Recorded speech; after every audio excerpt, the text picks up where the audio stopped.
Bonjour et bienvenue dans cette vidéo dont le but est d'expliquer et de clarifier dans quel cas et comment peut-on modifier une commande validée. Il y a plusieurs raisons de changer une commande validée. Par exemple, pour les demandes d'achat de matières premières destinées à la ventilation des matières premières, une erreur a pu être commise lors de la validation des demandes d'achat. Des frais de port ont pu être oubliés, une erreur dans la ventilation, le fournisseur sélectionné a pu être sélectionné à tort. Par exemple, Transgourmet pour Transgourmet Prestations.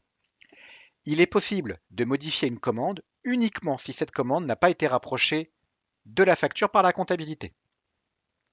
Pour procéder à la modification de la commande, je vais aller dans le menu Mes corbeilles, je vais aller sélectionner les commandes validées, je vais aller récupérer la commande que je souhaite modifier, je clique et partons du principe qu'ici j'ai sélectionné Transgourmet au lieu de Transgourmet Prestations. Je vais donc aller cliquer sur Sélectionner une action. Je clique sur Modifier commande, je clique sur Confirmer, je clique sur Valider, et de là, je peux modifier mon fournisseur. Je clique sur Valider, la modification est terminée.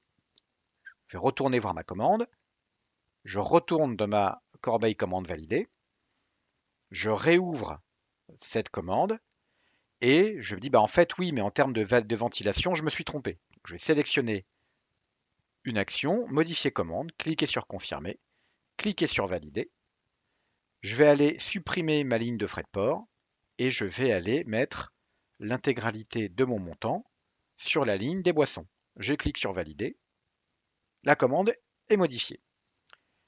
La question que vous pouvez vous poser, c'est mais comment savoir que ma commande a été rapprochée ou non d'une facture? C'est très simple.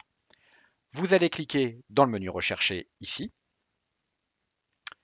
Vous allez sélectionner l'onglet Demande d'achat commande et vous cliquez sur Rechercher. L'intégralité des demandes d'achat réalisées pour votre périmètre va apparaître ici. Si je prends la ligne 217 ici présente, en cliquant sur le petit i à droite, je vais accéder à l'intégralité des informations de cette demande d'achat. Ce que je peux voir ici, c'est que j'ai un montant facturé pour 610,45 €. Ça veut dire que la comptabilité a rapproché la facture de la commande. Le montant que vous voyez ici hors taxe BAP signifie que le directeur d'hôtel a donné son bon à payer sur la facture. Donc, je ne pourrais pas modifier de commande pour je ne pourrais pas modifier cette commande parce qu'elle a été rapprochée par la comptabilité. A contrario, en consultant la dernière commande que nous venons de modifier, en cliquant toujours sur le i ici, en cliquant sur le i ici, je vais voir que je n'ai rien en montant facturé. Par conséquent, cette demande d'achat-là, cette commande, est modifiable autant de fois que je veux. Voilà, merci, au revoir.